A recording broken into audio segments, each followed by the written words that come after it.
Эта бабушка из Узбекистана ослепла еще в 1985 году. 40 долгих лет она жила во тьме, не видя света, лиц своих детей и внуков. Но каждый день она молилась Аллаху, просила хотя бы раз перед смертью увидеть своих близких. И вот чудо свершилось в 2025 году, когда ей исполнилось 100 лет, она впервые открыла глаза после 40 лет слепоты. Без врачей, без операций, просто по воле Всевышнего. Она любовалась собой, рассматривала свои серьги, улыбалась, глядя на одежду, и не верила, что снова видит этот мир. Ее слово – это благодарность Аллаху. Это радость человека, который спустя десятилетия снова увидел свет. Иногда вера – это не просто слово, это сила, которая способна возвращать свет туда, где долго была тьма. И пока человек верит, чудеса живут рядом с нами, поделитесь этой историей и подпишитесь на Фаралол, чтобы вера, доброты и надежда жили в каждом сердце. Послушайте этот момент в оригинале, в ее голосе живет настоящее чудо.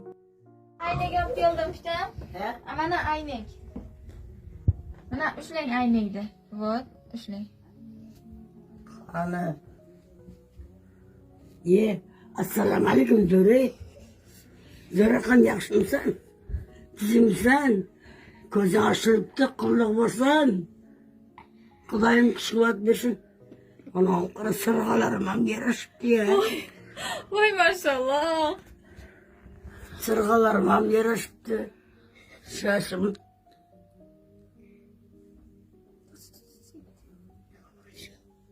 Shashim oppoq.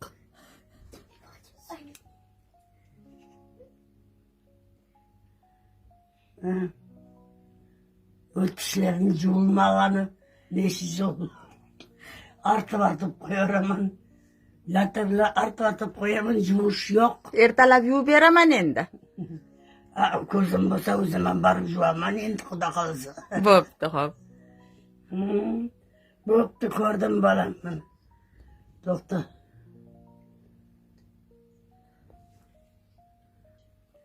O'rnagan Navkatağı var ikindi.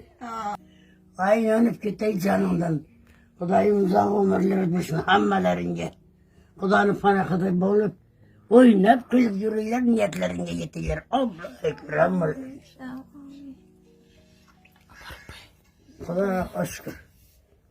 Xudoga shukr, Xudoga shukr endi. Necha yilda ko'rdingiz o'zingizni pitam?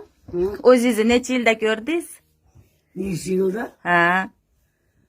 85-yildan ko'rmay qo'ygan bo'lsam, 2025. 25 yil bo'ptimi?